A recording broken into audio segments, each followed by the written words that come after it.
idea where I was. Actually, I had no idea who I was.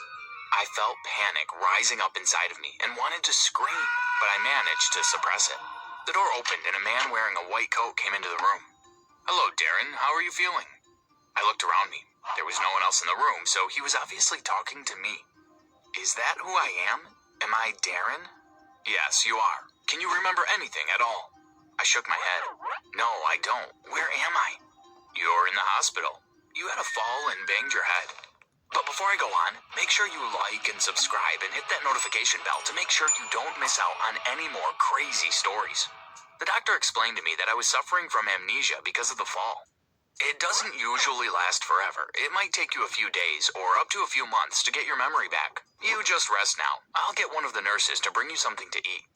I lay back in the bed. I tried to recall who I was, but it was no use. I couldn't remember anything. The door opened and a nurse came in. When she walked in, I noticed an old man staring through the open door at me. I wondered who he was. Maybe he was a member of my family. "Is that man outside waiting to visit me?" I asked the nurse. "Oh, no, he isn't here for you," she said. "Has anyone been to see me?" "I'm sorry, I haven't had anyone here asking about you." Maybe I didn't have any family, I thought. The nurse put down a tray of food in front of me and left the room. I looked at the food on the plate. I had no idea if I liked any of it or not. So I just tucked in. It didn't taste too bad, but that might have been because I was really hungry. I just finished my meal when the door opened again. I was expecting it to be the nurse coming to clear my plates, but a man came in. "Hello, Darren," he said. "You know me? Can you tell me anything about myself? I cannot remember anything." "I can tell you everything you need to know." I thought he was going to tell me all about my life, but what he told me was even more shocking. "You faked your own death to get a life insurance payout of $1 billion. What? Are you serious? That's insane. You agreed to pay me half the money. How do I know you're telling me the truth?" The man pulled out a handwritten piece of paper and showed it to me. It was a contract between someone called Darren and someone called Mark, agreeing to pay $500 million to him. "I'm Mark," he said, "and this is a legally binding contract." I didn't have any other choice, so I agreed to pay him half of the money. He told me that he was going to take me to a house where I could hide out until it was safe for me to go out into the world again. "You can't let anyone know you're alive," he said. "If you do, you will lose all the money." It was about a week later when the doctors released me from the hospital. Mark drove me to the house I was going to stay at. It was an ordinary-looking house in a quiet suburb. "You go and unpack your things while I make a cup of tea," Mark said. I went up to my room and put my bag inside. I could hear some children playing out in the street, and a dog was barking loudly. Well, I guess this is gonna be my home for a while, I thought. I went downstairs and into the kitchen. "Mark, can you tell me exactly what happened? How did I end up in the hospital?" Mark told me that the day I faked my own death, I took a boat out on the lake. I told everyone that I was going fishing for the day. He said that we had hidden scuba diving gear in the boat, so once we got out to the middle of the lake, he said that I put on the gear and jumped over the side of the boat. I then swam to the shore and was going to make my way to the safe house, but I slipped and banged my head on a rock. I brought you to the hospital, and you have been there ever since. I then reported you missing to the police. They went out to the boat and couldn't find any sign of you. They assumed that you had fallen off the boat and were presumed dead. It seemed a crazy idea to me, but it had obviously worked because the insurance company had paid the money into my bank account. "Don't worry about your memory," said Mark. "I'm sure you will be fine soon. I've got to go now, but I will bring you some supplies tomorrow." Mark left the house and I settled down in front of the television. I started watching a movie, but it wasn't long before my eyes were drooping. I switched the TV off and decided to have an early night. I sat bolt up in bed. The clock on the table said something had woken me up. I had been dreaming. I tried to recall the dream, but it was fading away. I felt sure I had been tied to a chair, but I couldn't remember anything else. In the morning, I thought about what had happened the night before. It was obviously just a dream, but at the time, it had felt so real. I didn't mention it to Mark when he came around. I was worried in case he told me I should go back to the hospital. A few days went by, and then it happened again, but this time, I wasn't sleeping. I was sitting in the kitchen when suddenly a vivid scene flashed through my mind. I was sitting on a chair, and my hands were tied behind my back. I tried to remember more, but the memory vanished again. The flashbacks began to become more and more frequent. I could also remember more details. I was in a dark room, like a dungeon. It smelled cold and damp. Things just didn't add up. I was determined to get to the bottom of it. I decided that I was going to do some investigating into my disappearance to try to get some answers. I Googled my past life, and what I found was shocking. I had a wife. Why hadn't Mark told me I was married? I wondered. I made up my mind that I was going to find my wife. I knew it was a risk, that someone might recognize me and I would lose all the money. But I had to let her know that I was alive. I looked up the address where she was living and went straight there. I knocked on the door and waited.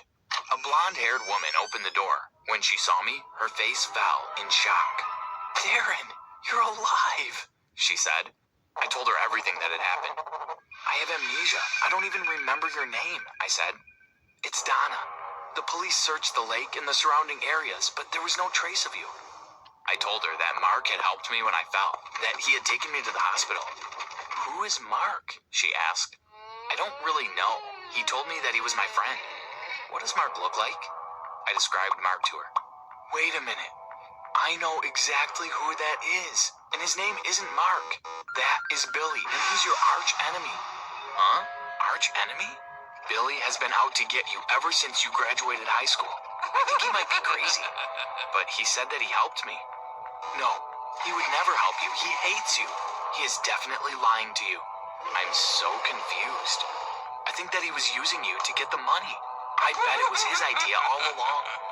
Donna thought that if we went back to the lake, to the boat, that it might help me remember what happened on that night. "We'll wait until the morning and go out there. Hopefully you will remember once we're there." The next morning, Donna drove me to the lake. As soon as I got out of the car, it felt familiar. We walked down to where all the boats were moored. "That's the boat. That's it," I said excitedly, pointing to a big blue and white boat. "Yes, it is. You remembered." We climbed onto the boat, and I sat down on the seat. I picked up the fishing rod and closed my eyes. As I did, pictures came flashing into my mind. I remembered that day so well. The sun was shining bright as I steered the boat out to the middle of the lake. I got out the fishing gear and set everything up. I hadn't been fishing for very long when I heard a noise behind me.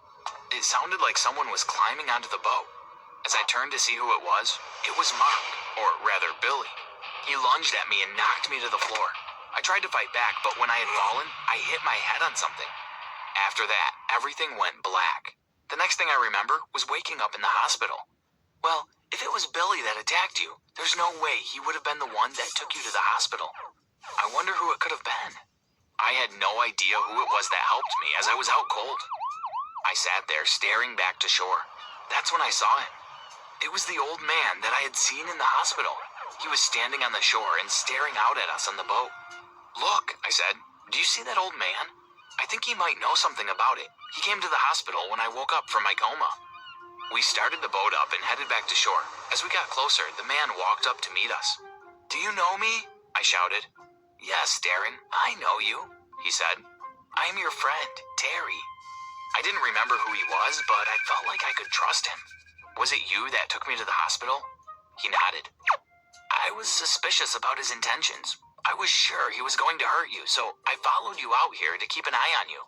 He told me that Billy had taken me off the boat and driven me to an old dungeon. He had tied me to a chair and left me there. I waited until he left, and then I broke in and rescued you. "But how did you know he would try to hurt me?" "Of course I would know. I know everything about that boy. He is my son." I looked at him in shock. This was getting stranger and stranger.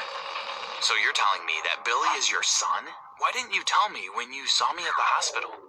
"I couldn't, because my son would have ended up in prison. Please don't tell the police what he has done. I don't want to lose him." I felt really torn. On the one hand, I really wanted Billy to pay for what he had done to me. But I owed this man my life. I really didn't have the heart to let him down. "Okay, I won't say anything, but you have to promise me one thing. Anything. You have to help me get my money back from Billy. He doesn't deserve his share after what he did to me." Terry agreed to help me. "How are we going to do this?" he asked. "I have the perfect plan."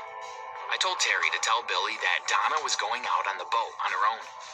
"You have to convince Billy that she's going to fake her own death, just the same as I did. I'm sure he will want to try to get her money too." "Okay, I should be able to do that." The next day, Donna took the boat out onto the lake. I hid in one of the rooms on board and watched as she sat down and gazed out across the lake. "Don't worry," I whispered. "I'm here. I won't let anything happen to you." We only had to wait about 15 minutes before I could hear the sound of someone climbing onto the boat. I watched as I saw Billy creeping slowly across the deck towards Donna. He lifted up his arms and lunged at Donna, but she was prepared and dodged to the right. He fell, sprawling across the deck. I ran over and pushed him to the ground. You're not going to get away with it this time. I know what you did that day. You have no proof. Oh, yes, I do. I have secret cameras filming everything that's happened today. Once I show the footage to the police, they'll believe me when I tell them what you did to me that day. Billy's face fell. He knew that the game was up. Give me back my money, or I will tell the police, and you will go to prison for a very long time.